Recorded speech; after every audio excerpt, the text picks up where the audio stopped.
बिस्मिल्लाहिर्रहमानिर्रहीम। इस लेक्चर में हम रेजिस्टिविटी और स्पेसिफिक रेजिस्टेंस को डिस्कस करेंगे। सेम प्रॉपर्टी के दो नाम हैं ये, और हम देखेंगे कि किस तरह से टेम्परेचर पे डिपेंड करती है।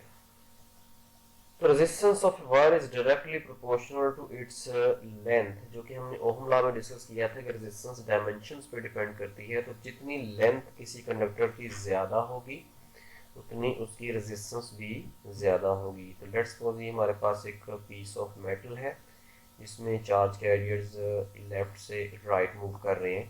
तो ये इलेक्ट्रॉन्स जो कि चार्ज कैरियर्स हैं इन एटम से टकराते हुए जाएंगे, जिस वजह से इनको रेजिस्टेंस का सामना करना पड़ेगा। अगर हम इतना ही पीस ऑफ मेटल एक और साथ कनेक्ट कर दें तो इसकी लेंथ डबल हो जाएगी।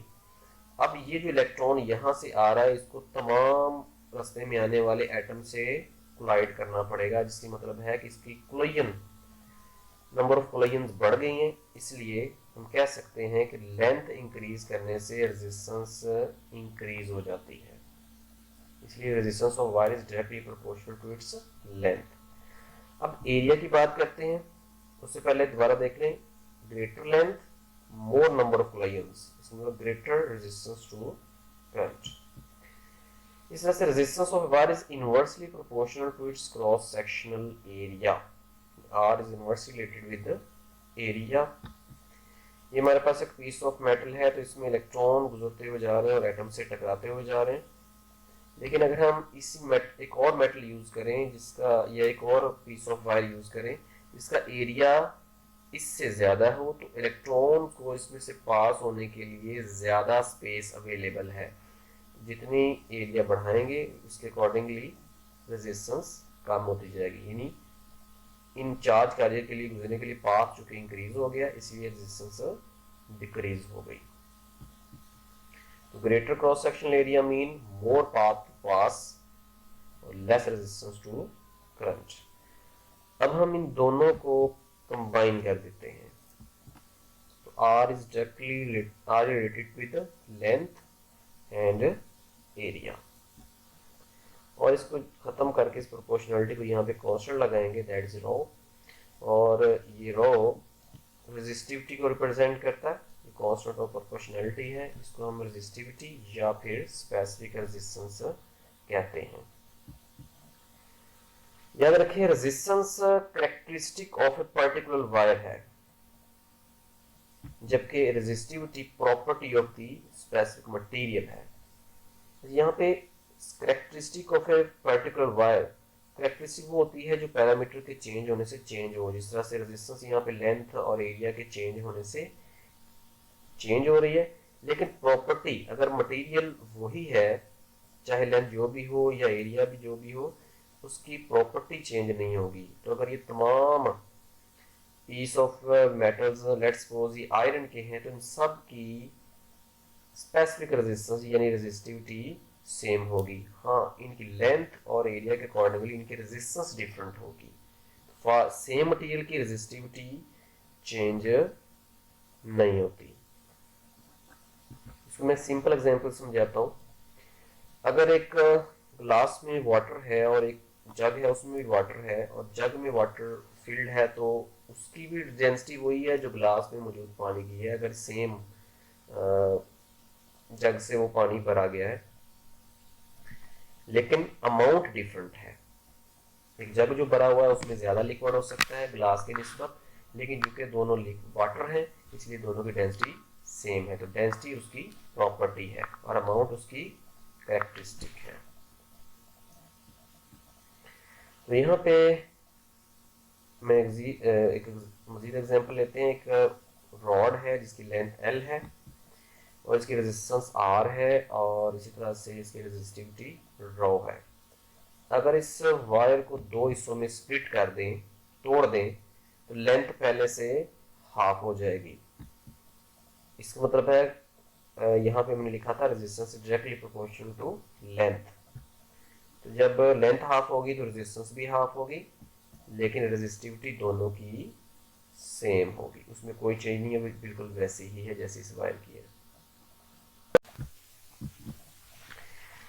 नो लेट एक हमारे पास एक पीस ऑफ वायर है जिसकी लेंथ 1 मीटर है और इसका ये cross sectional area 1 metre square है। जब हम इस फार्मूले में जो कि हमने अभी पढ़ा R is equal to rho L over A इसमें पुट करते हैं तो लेंथ की जगह पे भी 1 मीटर पुट कर दिया और एरिया की जगह पे 1 मीटर स्क्वायर पुट कर दिया, तो हमारे पास R इज इक्वल टू रो आता है। तो यहाँ से हम स्पेसिफिक रेजिस्टेंस यानी रेजिस्टिविटी को भी डिफाइन कर सकते हैं। तो रेजिस्टिविटी क्या होगी?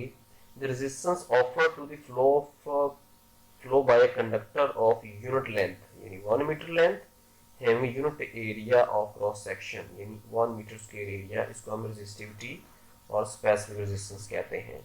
एक ऐसा कंडक्टर जिसकी लेंथ 1 मीटर है और उसका एरिया 1 मीटर स्क्वायर है, इस पीस ऑफ मेटल या कोई कंडक्टर की जो रेजिस्टेंस होगी उस रेजिस्टेंस को उसकी रेजिस्टिविटी, उस मटेरियल की रेजिस्टिविटी कहा जाएगा। दोबारा फिर तो समझ लें कि अगर एक पीस ऑफ वायर है किसी मटेरियल का, तो उस वायर की लेंथ 1 मीटर हो और उसका एरिया 1 मीटर स्क्वायर हो, तो उस वायर की जो रेजिस्टेंस है वो उस मटेरियल की रेजिस्टिविटी कहलाएगी। और इसका यूनिट, इसके लिए मैं इसको थोड़ा सा रीअरेंज कर रहा हूँ, rho is R A over L. तो रेजिस्टेंस का यूनिट ओहम है, एरिया का यूनिट मीटर स्क्वायर है और लेंथ का यूनिट मीटर है। तो इसको जब हम सॉल्व करेंगे तो हमारे पास आ जाएगा ओहम मीटर। तो रेजिस्टिविटी का यूनिट आ गया हमारे पास ओहम मीटर। और reciprocal of resistance is called conductance, और ये हमने ओहम लॉ में पढ़ा था। और कंडक्टेंस का यूनिट ओहम का रिवर्स कर दिया गया है, स्पेलिंग सिर्फ रिवर्स है, MHO।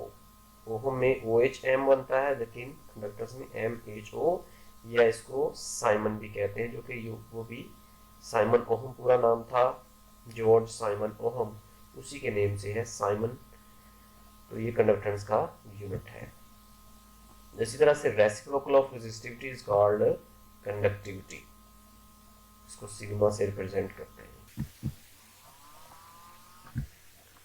इस तरह से यूनिट ऑफ कंडक्टिविटी हमारे पास आएगा पर ओहम पर मीटर, या फिर पर ओहम जिस तरह से यहाँ पे लिखा हुआ है MHO, पर ओहम को हम MHO पर मीटर और साइमन पर मीटर भी पढ़ सकते हैं इसको।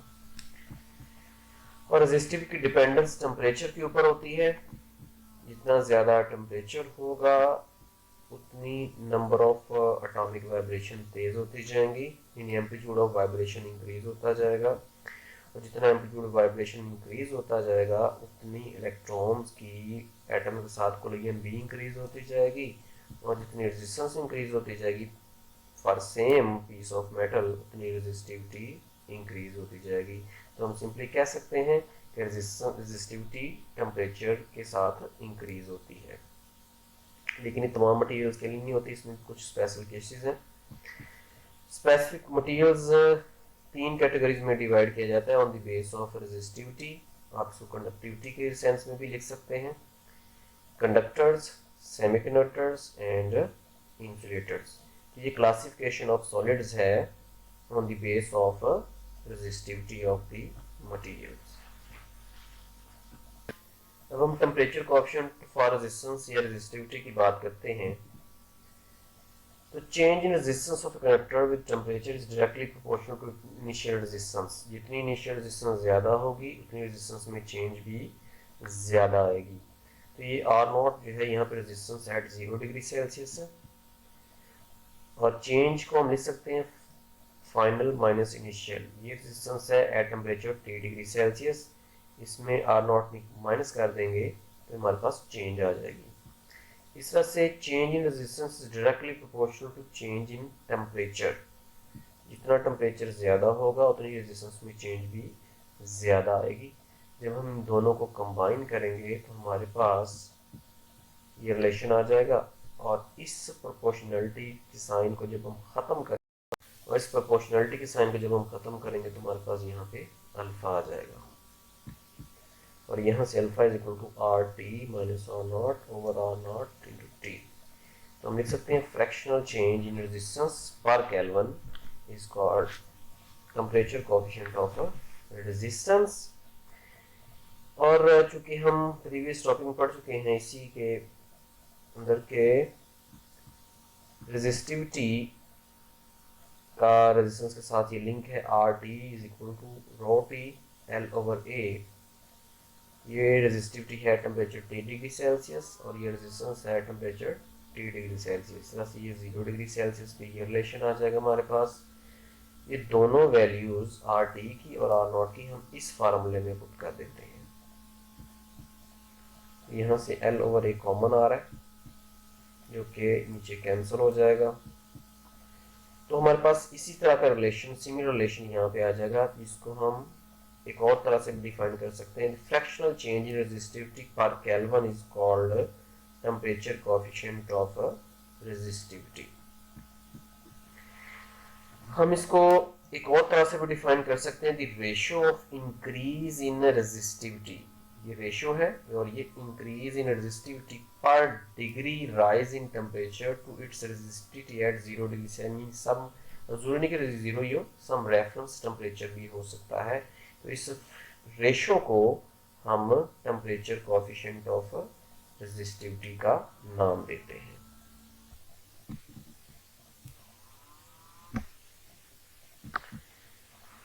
तो पॉजिटिव टेम्परेचर कोएफिशिएंट की बात करते हैं। If the resistance of a material increases with increase in temperature then value of temperature coefficient will be positive. तो किसी मटेरियल का अगर टेम्परेचर बढ़ाया जाए और उसके रेजिस्टेंस भी इंक्रीज हो तो उस मटेरियल का टेम्परेचर कोएफिशिएंट पॉजिटिव होता है। आमतौर पे मेटल्स का टेम्परेचर कोएफिशिएंट पॉजिटिव होता है। इसकी वजह यह है कि जब टेम्परेचर इंक्रीज किया जाता है तो एटॉमिक वाइब्रेशंस तेज हो जाती हैं, यानी एम्पलीट्यूड ऑफ वाइब्रेशन बढ़ जाता है, और एम्पलीट्यूड ऑफ वाइब्रेशन के बढ़ने से resistance collisions of electrons with atoms increase हो जाती हैं, जिसकी वजह से रेजिस्टेंस में इजाफा हो जाता है। और अगर ग्राफ से प्रेजेंट किया जाए तो हमारे पास इस तरह से ग्राफ आता है, और आप यहाँ पे देख सकते हैं जैसे जैसे टेम्परेचर डिक्रीज हो रहा है रेजिस्टिविटी भी डिक्रीज हो रही है, लेकिन याद रखें रेजिस्टिविटी 0 नहीं हो रही है यहाँ पे। अब हम बात करते हैं नेगेटिव टेम्परेचर कोएफिशिएंट की। If resistance of material decreases with the increase in temperature, then value of temperature coefficient will be negative. यहाँ पे एक चीज कंफ्यूजिंग है कि टेम्परेचर के इंक्रीज होने से रेजिस्टेंस क्यों डिक्रीज होगी। ये मेटल्स में इस तरह नहीं होता, ये केस सेमीकंडक्टर में है, यानी सिलिकॉन और जर्मेनियम में। ऐसा क्यों होता है इसको हम देखते हैं। जब टेम्परेचर में इंक्रीज किया जाता है तो एटॉमिक वाइब्रेशंस भी इंक्रीज हो जाती हैं, यानी एम्पलीट्यूड ऑफ वाइब्रेशन इंक्रीज होता है। तो लेकिन यहाँ पे तो हमने पढ़ा था रेजिस्टेंस इंक्रीज होती है, तो यहाँ पे भी सेम केस है, रेजिस्टेंस इंक्रीज होगी। लेकिन एक और फैक्टर भी यहाँ पे चेंज होता है कि टेम्परेचर में इंक्रीज से नंबर ऑफ फ्री इलेक्ट्रॉन्स भी बढ़ जाते हैं।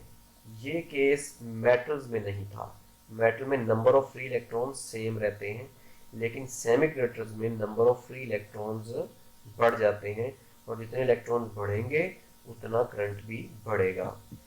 तो इसका मतलब है कंडक्टेंस इंक्रीज हो जाएगी। अब रेजिस्टेंस भी इंक्रीज हो रही है और कंडक्टेंस भी इंक्रीज हो रही है, लेकिन ये दोनों एक दूसरे का रेसिप्रोकल हैं। लेकिन इन केस ऑफ सिलिकॉन और जर्मेनियम यानी सेमीकंडक्टर्स, कंडक्टेंस रेजिस्टेंस के मुकाबले में ज्यादा इंक्रीज होती है।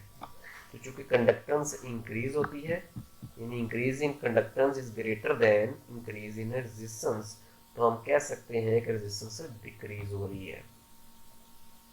तो इन एक्चुअल प्रैक्टिस कंडक्टेंस इंक्रीज हो रही होती है, जिसको हम रिवर्स में ये कह सकते हैं कि रेजिस्टेंस डिक्रीज हो रही है।